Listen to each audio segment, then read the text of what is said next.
dos maiores mistérios que Deus preferiu não revelar à humanidade é a respeito da Trindade. Deus, na realidade, 3 pessoas: o Pai, o Filho e o Espírito Santo.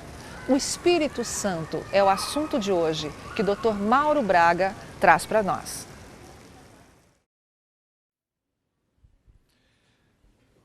O sujeito tinha leucemia e pegou uma gripe e acabou morrendo. Aí eu quero fazer uma pergunta para vocês. Ele morreu por causa da leucemia ou por causa da gripe? O que vocês acham? Pela leucemia ou pela gripe? Evidente que foi por causa da leucemia, porque uma gripe não mata ninguém. Ele só morreu porque tinha leucemia. Agora eu quero fazer uma outra pergunta. Uma pessoa que se decepciona com a igreja e acaba saindo da igreja, saiu da igreja por causa da decepção ou por falta de fé? Ninguém sai da igreja por uma decepção. Quem sai da igreja é porque, na verdade, faltava fé. E o assunto que nós vamos estudar hoje é um assunto, eu tenho visto por aí, alguns absurdos a respeito deste tema, e tem inclusive preocupado a igreja. Começam a surgir alguns focos de doutrinas diferentes aí em nosso meio, e às vezes é preciso nós pararmos um pouquinho e realinharmos. É a questão do Espírito Santo. Talvez você já tenha ouvido por aí algumas doutrinas estranhas a respeito do Espírito Santo. Vem surgindo algumas correntes aí doutrinárias no sentido de que o Espírito Santo seria uma influência, ou uma energia, ou um poder. Será que é assim que diz a Bíblia? Então eu vou começar o estudo perguntando: quem é o Espírito Santo? Eu não vou perguntar o que é. Eu vou perguntar quem é o Espírito Santo. E nós, como sempre fazemos, como de costume, não vamos responder aqui. Quem vai responder é a palavra de Deus. Só ela vai falar. Temos aqui muitos e muitos versos esta manhã. Então eu quero convidá-los a abrirem suas Bíblias. E vamos começar no Evangelho de João, no capítulo 14. Vamos ver aqui algumas evidências bíblicas de que o Espírito Santo é uma pessoa. Não é um poder, uma energia, uma influência. Ele é uma pessoa. E vamos ver através da Bíblia evidências disto. Vamos ver a primeira. Evangelho de João, capítulo 14. Vamos juntos aqui ver o que está escrito. João 14, eu vou ler o verso 16. E o verso 16 diz assim, Jesus Cristo falando: Eu rogarei ao Pai, e Ele vos dará outro Consolador, para que esteja convosco para sempre. Aqui diz que dará outro Consolador. A palavra que vem aqui no original, no grego, é parácletos, ou também paracleto. E eu conheço muito bem essa palavra, porque essa palavra tem muito a ver com a minha profissão. Porque paracleto, ou parácletos, quer dizer alguém que é chamado para estar ao lado de. Chamado para estar ao lado de. Por isso que os advogados também são conhecidos como paracletos, porque nós somos chamados para estar ao lado de alguém, para defendê-lo, defender os interesses dele.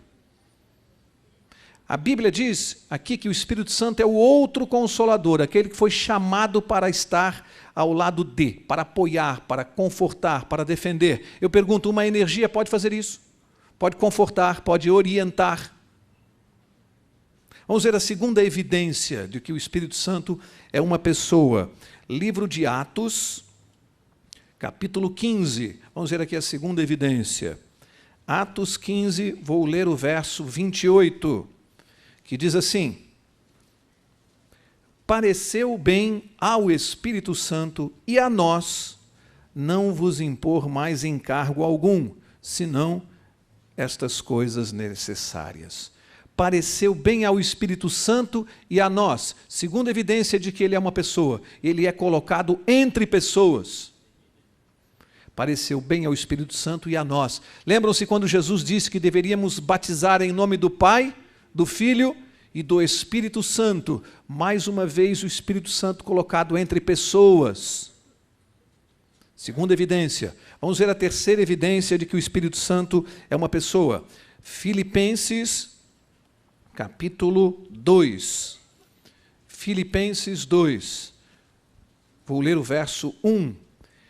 Diz assim: portanto, se há algum conforto em Cristo, se há alguma consolação de amor, se há alguma comunhão no Espírito, pode parar aqui. Aqui está dizendo, está falando em comunhão com o Espírito Santo. É possível você ter comunhão com uma energia, comunhão com um poder. Você só pode ter comunhão com uma pessoa. Esta é a terceira evidência. Vamos ver a quarta evidência de que o Espírito Santo é uma pessoa. Romanos, capítulo 15. Romanos, capítulo 15. Eu vou ler o verso 19. E o verso 19 diz assim: pelo poder dos sinais e prodígios, no poder do Espírito Santo, no poder do Espírito Santo.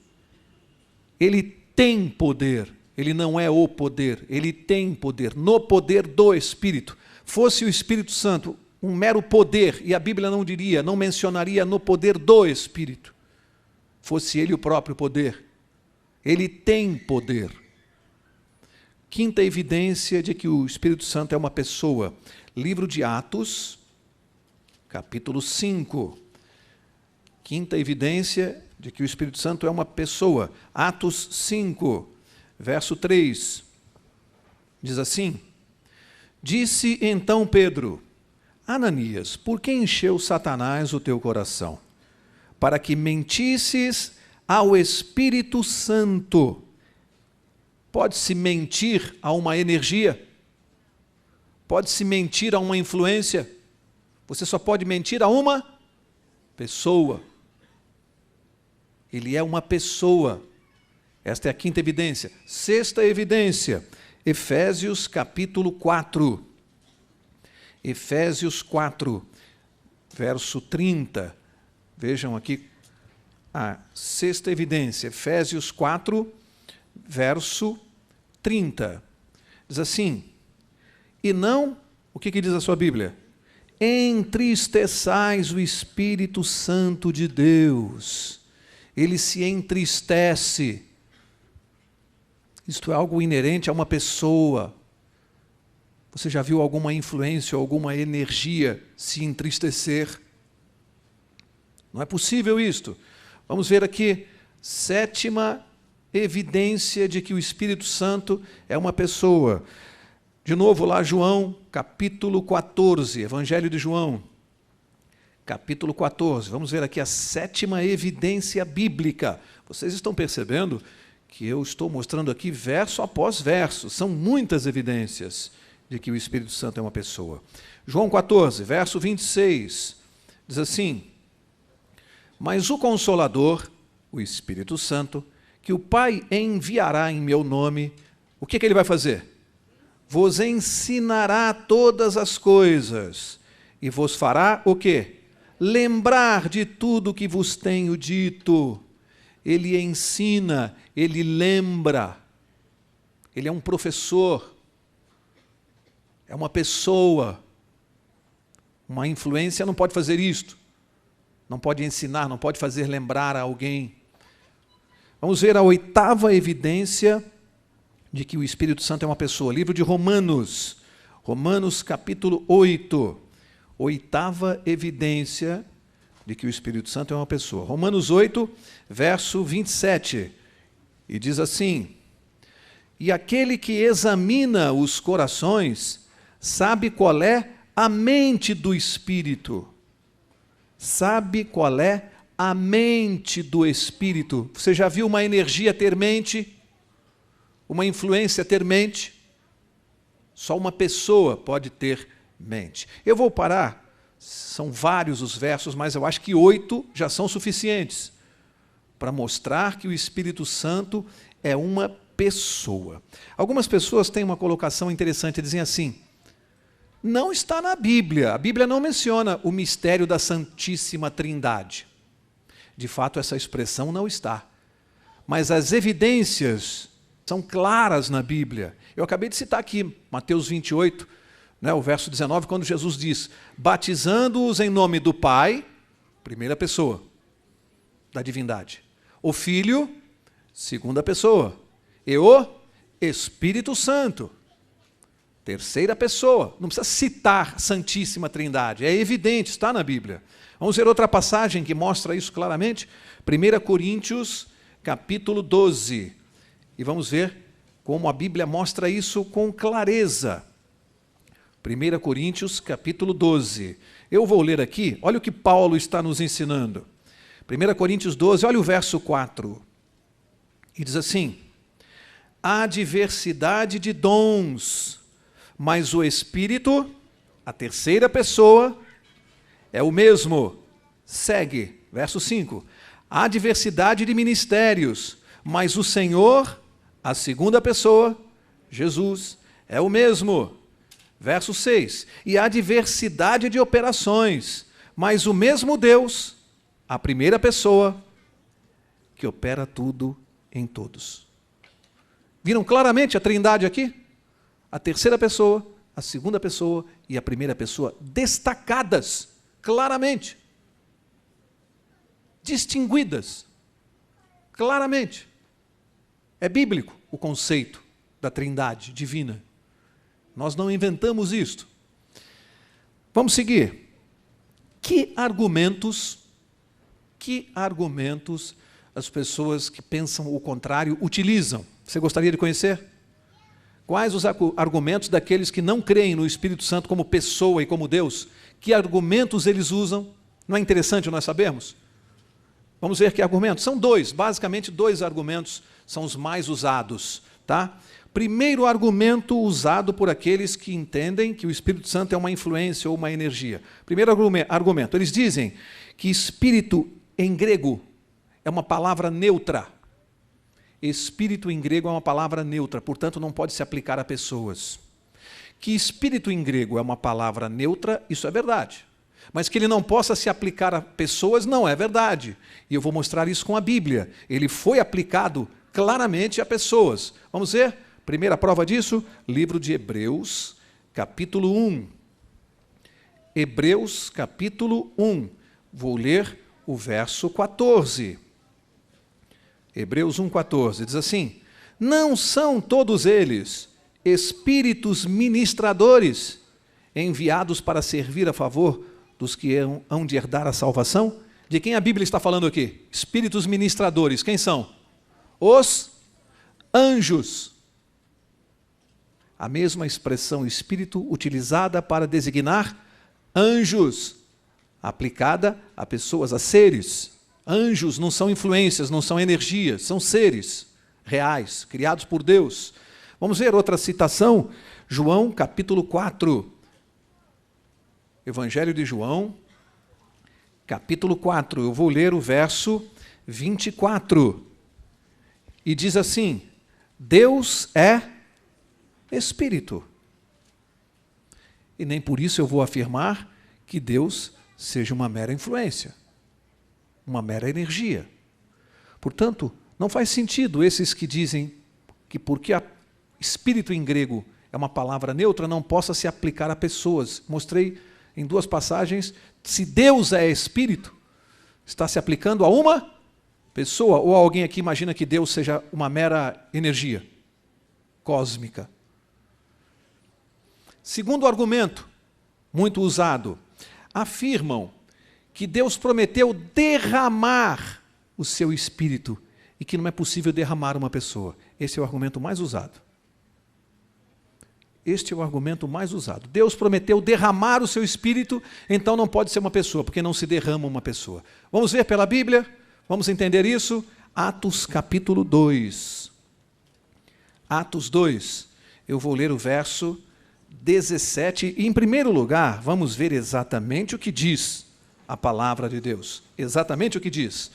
Atos 2:17 diz assim: nos últimos dias, diz Deus, do meu Espírito derramarei sobre toda a carne. Deus disse que derramaria o Espírito. É isso que está escrito na sua Bíblia? Diz aí, derramarei o Espírito sobre toda a carne. É isso que está escrito aí? O que diz a sua Bíblia?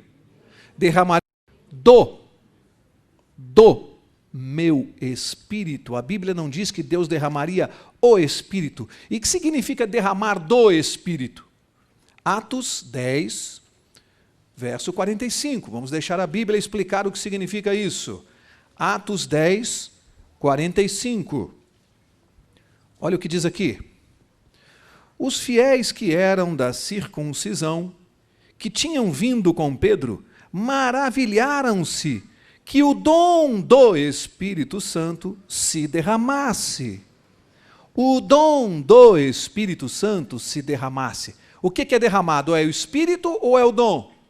O dom do Espírito é que é derramado. Atos capítulo 1, verso 8. Acompanhem comigo. Atos 1, 8.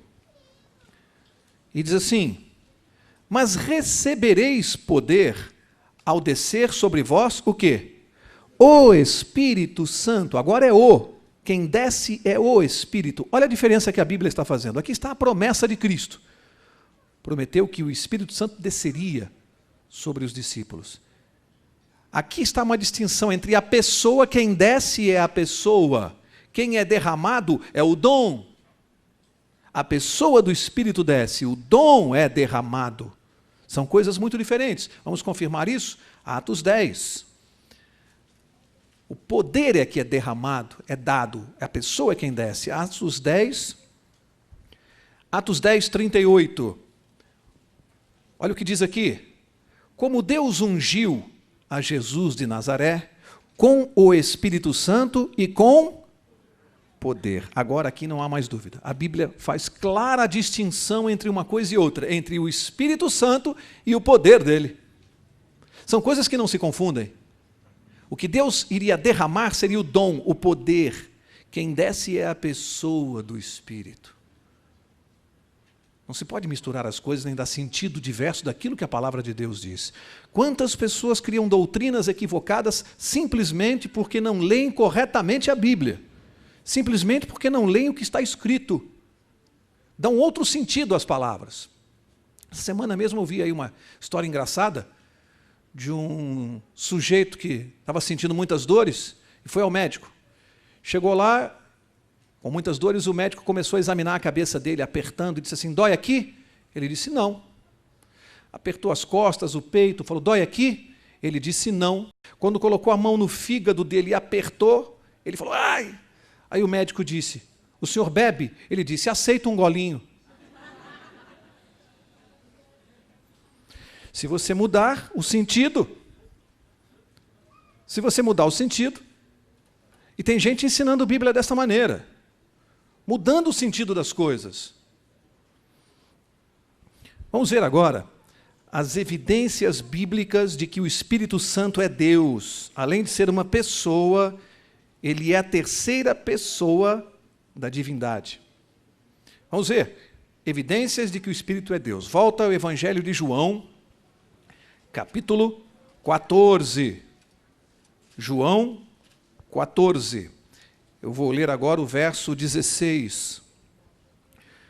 E João 14, 16, diz assim, já lemos esse verso. Eu rogarei ao Pai, e Ele vos dará outro Consolador, para que esteja convosco para sempre. Aqui, Jesus promete outro Consolador. Se Ele promete outro Consolador, é porque existe já um Consolador anterior. Quem é? Ele mesmo. Ele está prometendo, eu vou deixar com vocês, virá outro Consolador. Significa que ele também é um Consolador. Agora tem uma palavrinha aqui importante para nos ajudar. Outro. Que palavra é essa no grego? Outro. O grego tem duas palavras para designar outro. A primeira é allos. Allos. E a segunda é heteros. Ambas querem dizer outro. Qual é a diferença? É que allos quer dizer outro da mesma espécie, da mesma natureza. Outro leão da mesma natureza daquele. Héteros quer dizer outro de natureza diferente. Outro animal. Pode ser um cachorro, não é leão. É outro animal, mas não tem a mesma natureza. Que palavra Jesus usou para designar outro? Halos. Ele disse, outro da mesma natureza. E agora tem uma pergunta aqui. Qual é a natureza de Jesus? Porque se o Consolador tem a mesma natureza dele, vamos ver qual é a natureza de Jesus. Evangelho de João, capítulo 10. João 10, verso 30. Jesus disse, eu e o Pai somos um. Qual é a natureza de Jesus? Ninguém tem dúvida, é divina, Jesus é Deus. Jesus é Deus. Se o Espírito Santo tem a mesma natureza dele, o Espírito Santo também é Deus. Gente, algumas pessoas interpretam aquele verso que eu li, o outro Consolador, e chegam a dizer que seria o anjo Gabriel. Eu já ouvi isso. Só que se fosse o anjo Gabriel, a Bíblia teria usado a expressão héteros, outro de natureza diferente da de Jesus. Ele não usou héteros, ele usou halos. Significa que as pessoas que saem defendendo uma doutrina nova não conhecem a Bíblia com profundidade, não conhecem as expressões no grego, que simplificam e resolvem o problema. Olha a besteira que é se dizer que é Gabriel, quando a Bíblia fala que é outro da mesma natureza. Alguém aqui defenderia a ideia de que Gabriel tem a mesma natureza de Jesus? As pessoas que dizem isso, não fazem isso de má fé, é porque desconhecem. Saem dizendo o que não sabem. Basta ler a Bíblia e estudar a Bíblia que vão ver que estão dizendo besteira. A Bíblia confirma que o Espírito Santo tem natureza divina? Vamos ver se ela confirma. Num nós já vimos. Vimos aqui o Atos, capítulo 5, verso 3. Já lemos aqui. Para que não mentisses a quem? Ao Espírito Santo. Vamos ver lá. Quer ver? Vamos voltar lá. Atos, capítulo 5,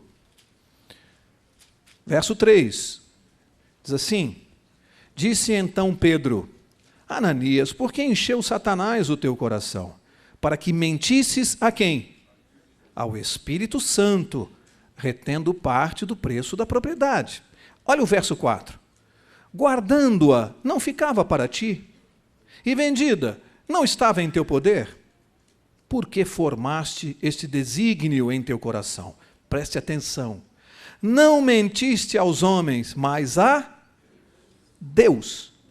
Quando ele mentiu ao Espírito Santo, ele mentiu, segundo a palavra de Deus, e mentiu a quem? A Deus. É a Bíblia quem o diz. A Bíblia está dando a natureza do Espírito Santo. Ele é Deus. Como podem surgir movimentos dizendo que o Espírito Santo não é Deus? Está claro aqui, mentiu a Deus, mentiu ao Espírito Santo, mentiu a Deus. Outra prova, 1 Coríntios, capítulo 6. Vejam o que Paulo vai mostrar para nós aqui, confirmando isso. 1 Coríntios, capítulo 6. Olha o verso 19, um verso tão conhecido nosso. Diz assim, ou não sabeis que o nosso corpo é o quê? Santuário do Espírito Santo. O nosso corpo é santuário do Espírito Santo. Agora, avança até 2 Coríntios, capítulo 6. 2 Coríntios 6. Vou ler o verso 16. E diz assim, e que consenso tem o templo de Deus com os ídolos? Vós sois santuário do Deus vivente. Quem é o Espírito Santo? É Deus. Mais uma prova disso. Não há dúvida quanto a isso. Olha, eu quero mostrar para vocês agora que não poderia ser diferente de acordo com a Bíblia. O Espírito Santo não poderia ser menos do que Deus. Acompanhe comigo. Hebreus capítulo 9. Veja, vamos ver aqui alguns atributos do Espírito Santo. Hebreus capítulo 9. Olha só o verso 14. Hebreus 9, 14. Diz assim, quanto mais o sangue de Cristo, que pelo Espírito, o que diz a sua Bíblia? Eterno. O Espírito Santo é eterno, ele tem o atributo da eternidade. Somente quem tem o atributo da eternidade, segundo a Bíblia? Deus. Se o Espírito Santo tem este atributo, ele não pode ser menos do que Deus. Ele tem um atributo divino, a eternidade. Vamos ver outro atributo? 1 Coríntios, capítulo 2. Vamos ver outro atributo do Espírito Santo. 1 Coríntios, capítulo 2, vou ler o verso 10. E diz assim: mas Deus nos revelou pelo seu Espírito. E aqui diz assim: o Espírito conhece todas as coisas, até mesmo as profundezas de Deus. Conhece todas as coisas. Que atributo é esse? Onisciência. Conhece todas as coisas, inclusive as profundezas de Deus. Atributo divino, não pode ser menos do que Deus, se ele tem o atributo da onisciência. Vamos ver mais um atributo? Livro de Salmos, vamos ler o Salmo 139.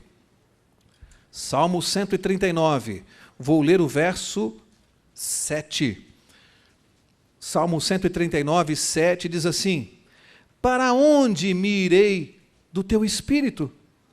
Para onde fugirei da tua face?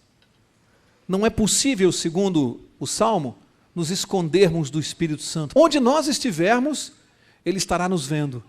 Ele é onipresente. Ele tem o atributo da onipresença. Então ele tem o atributo da eternidade, da onisciência e da onipresença. O Espírito Santo é Deus. Não pode ser menos do que Deus, pelos atributos que ele tem. Gente, prestem atenção como Satanás está interessado que nós acreditemos nas doutrinas espúrias. Algumas pessoas talvez não vejam gravidade nessa questão. O que tanto faz acreditar que ele é Deus, que ele não é Deus? Será que tanto faz? Você já parou para pensar no detalhe? Um só. Jesus prometeu ir ao céu e deixar quem conosco? O Espírito Santo conosco. Se o Espírito Santo fosse apenas uma energia ou uma influência, nós estaríamos separados de Deus.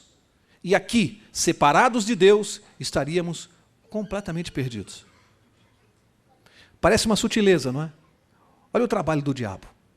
Convencer algumas pessoas, alguns cristãos sinceros, que o que Jesus nos deixou seria apenas um poder ou uma energia, e não o próprio Deus. Estaríamos separados de Deus, completamente perdidos. Veja a sutileza dos enganos de Satanás. E essa doutrina está se difundindo por aí afora. Tem muita gente pregando isto, enganando as pessoas. Olha, a Trindade divina, isso aqui é um mistério, nós não sabemos explicar. A Trindade divina são três pessoas num só Deus.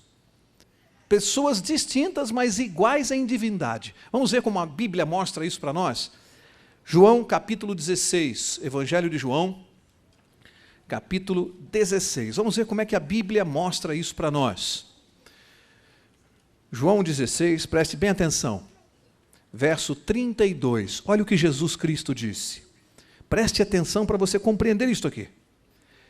Jesus disse assim: mas vem a hora, e já chegou, em que sereis dispersos cada um para a sua casa. Vós me deixareis só. Olha o que ele disse: mas não estou só, pois o Pai está comigo. O que eu aprendo aqui? O mesmo Deus, pessoas distintas. Jesus e o Pai são pessoas distintas, mas ele diz que não está só, porque o Pai está com ele. Eu aprendo que Jesus está aqui na terra pessoalmente, e o Pai está com ele essencialmente. Onde um está em pessoa, o outro está essencialmente, porque são o mesmo Deus, são inseparáveis. Um em pessoa e o outro essencialmente. Vamos ver isso? João capítulo 3, vamos ver outra passagem que deixa isso muito claro. João 3, verso 13. Olha o que Jesus disse a Nicodemos. Jesus disse: ninguém subiu ao céu, senão o que desceu do céu, o Filho do Homem. Olha o que está aqui. que está no céu. Vocês entenderam? Jesus está conversando com Nicodemos, ele, o Filho de Deus, o Filho do homem. Ele diz, ninguém subiu ao céu senão o que desceu do céu, o Filho do homem que está no céu. Como ele poderia estar conversando com Nicodemos e estar no céu? A não ser que você compreenda isto aqui. Ele está aqui, conversando com Nicodemos em pessoa, e no céu, ao lado do Pai, essencialmente, como um só Deus. Percebem? Como Deus, eles são inseparáveis.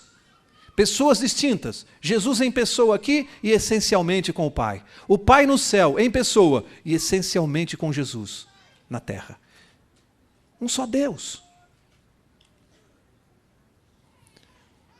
Olha, se o Pai e Jesus estão juntos, inseparáveis em pessoa, e o Espírito Santo? Vamos ver? Afinal de contas, ele não é a luz, ele não é o outro da mesma natureza, ele tem que estar junto. Vamos ver isso? Claro na Bíblia, claro, para qualquer pessoa ver. João 14. Olha que coisa maravilhosa aqui, como Jesus dá um banho de teologia aqui.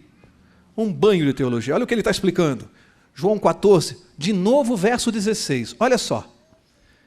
Jesus disse, eu rogarei ao Pai, e Ele vos dará outro Consolador, está falando do Espírito Santo, para que esteja, o que diz a sua Bíblia? Convosco para sempre. Diz que o Espírito Santo estaria com os discípulos. Verso 17.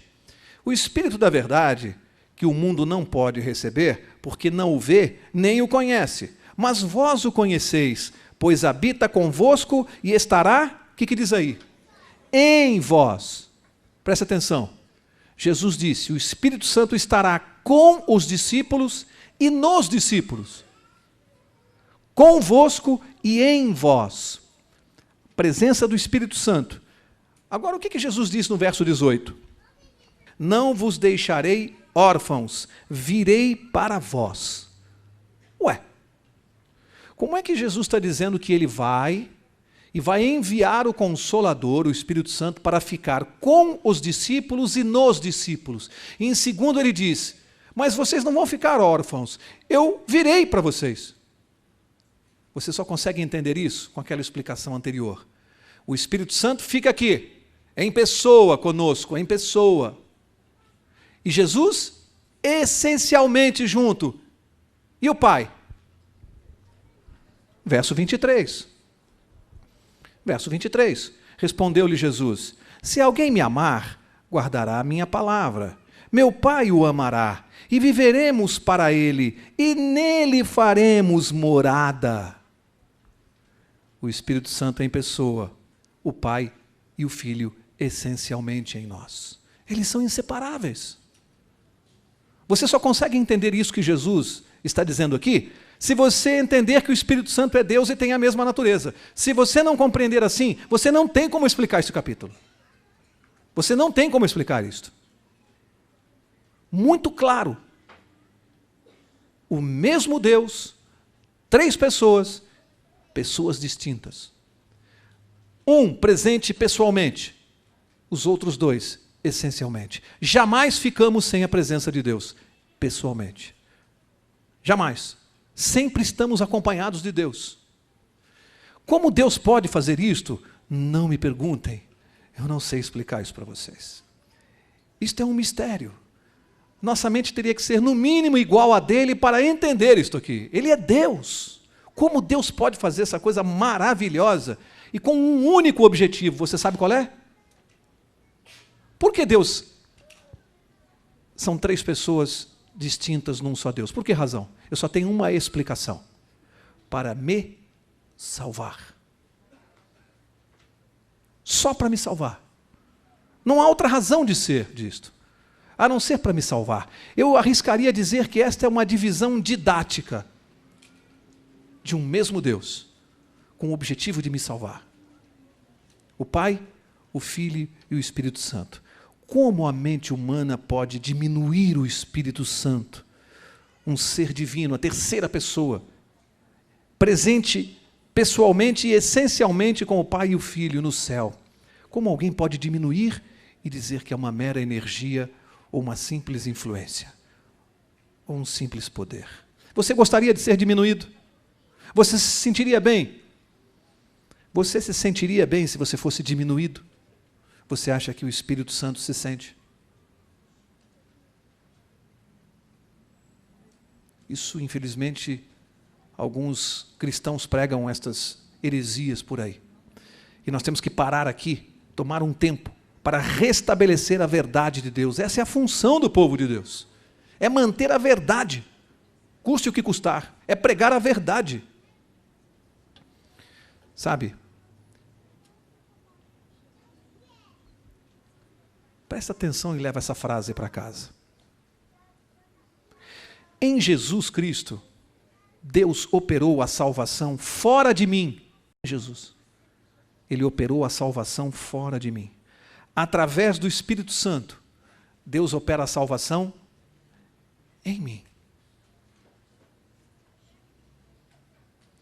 Quando eu descubro a presença de Jesus e conheço Jesus, eu quero ter Jesus. A isso nós chamamos de justificação.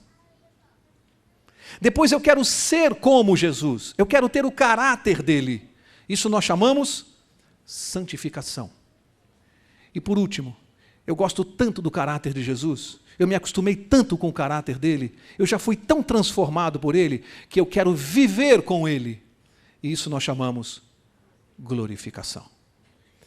Isso é um trabalho de um Deus e de 3 pessoas. O ser humano não pode diminuir isto. Uma garotinha de 6 anos,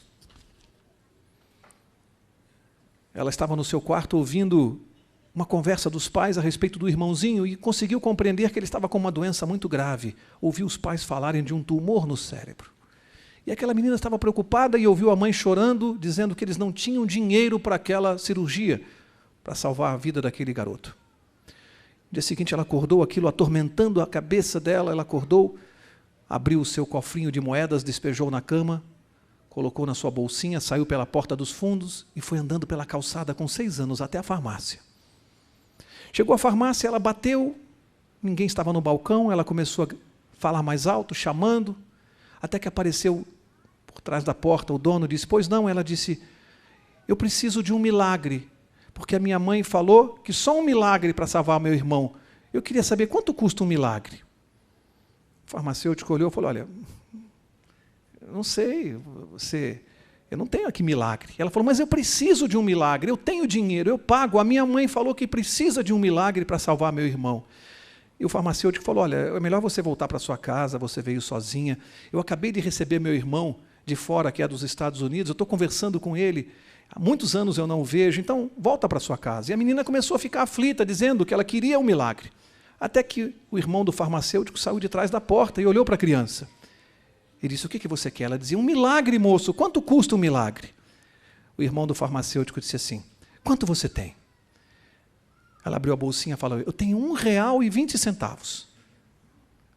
Aquele senhor disse assim, que sorte você tem. É exatamente o preço de milagre para irmãozinhos. Me dá aqui. Botou o dinheiro no bolso, pegou a mão da menina e falou assim, vamos até a sua casa. Chegaram lá, o homem se apresentou aos pais, era um dos maiores cirurgiões do Brasil, fazendo doutorado nos Estados Unidos. Rapidamente conduziu o garoto para um hospital e fez a cirurgia. Uma semana depois, estava aquele menino em casa salvo. E a mãe chorando, dizendo, meu Deus, Deus fez o milagre. Quanto deve ter custado este milagre? A menininha disse, R$1,20, mãe. O cirurgião sorriu. Mas nós aqui esta manhã temos que entender que o milagre custou R$1,20 e mais a fé daquela garotinha. Quanto vale a fé? Qual é o preço da sua fé? Eu não conheço abaixo de Jesus Cristo nada que eu tenha que vale a mais do que a minha fé.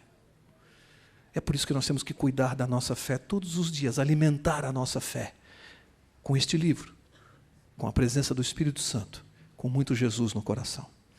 Que Deus abençoe a cada um de vocês e que vocês saiam daqui esta manhã conscientes de que nós precisamos alimentar a nossa fé todos os dias para não sermos enganados, porque a nossa fé vale uma fortuna. Que Deus te abençoe. Se você tem alguma dúvida sobre esse assunto, entre em contato conosco através do e-mail que aparece no seu vídeo. Até a próxima!